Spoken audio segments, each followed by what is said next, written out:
Episode 8 story in detail.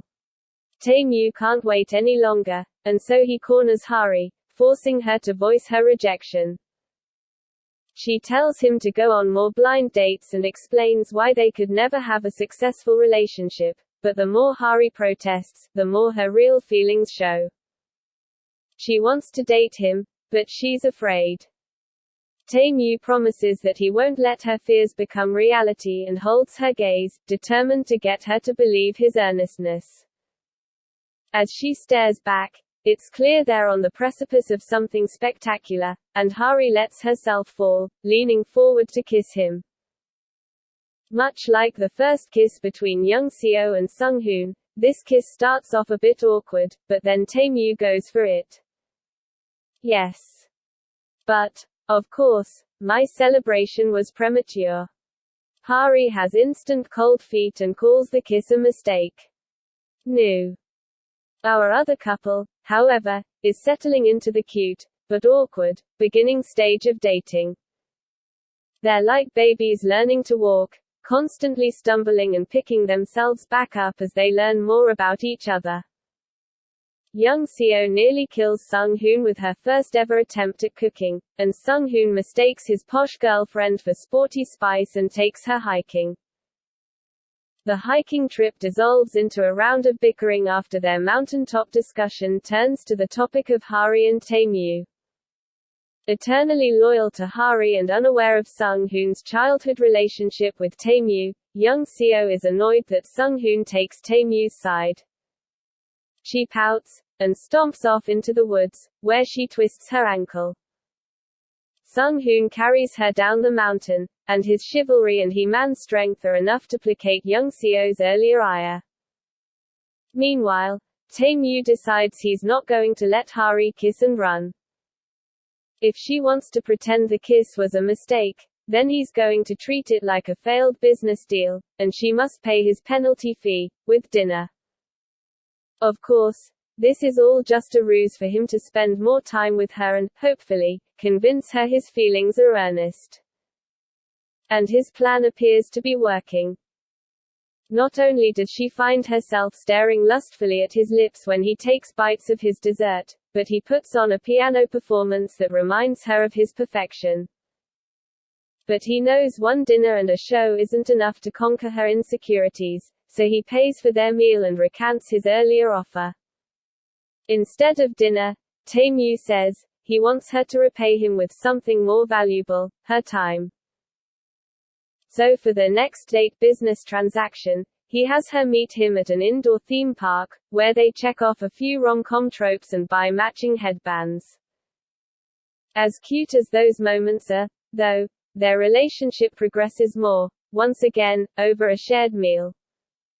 When he was 7, Tae-Mew's parents brought him to the same theme park, and now that memory is tied to the taste of corn dogs.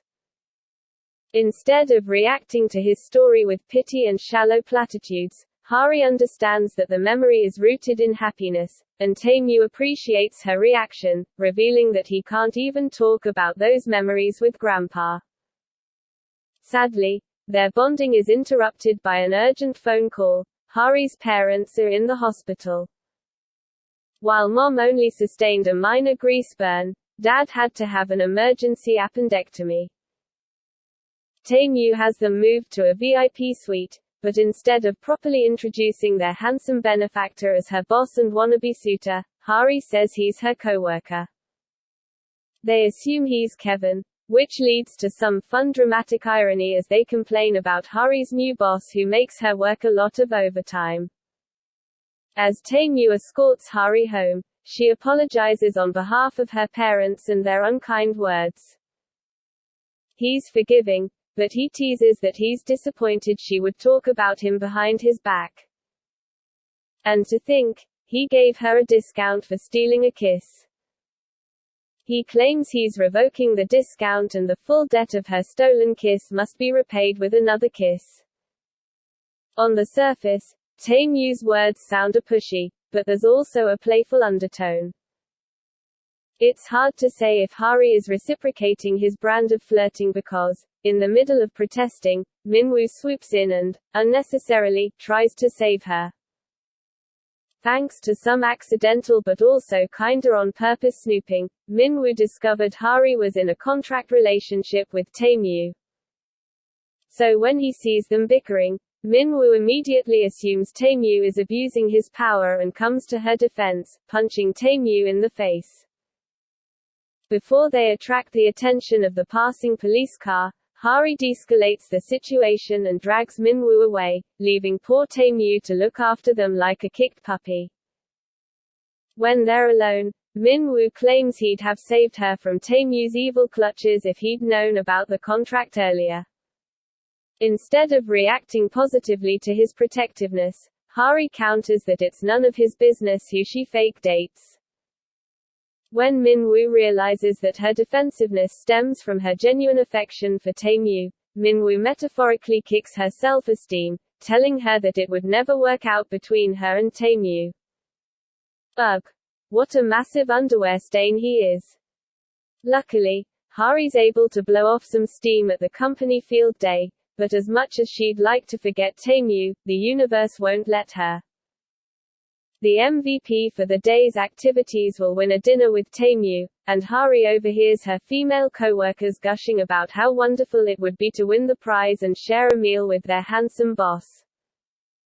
Hari's jealousy is instantly ignited, and she goes Super Saiyan, wiping out all her competition.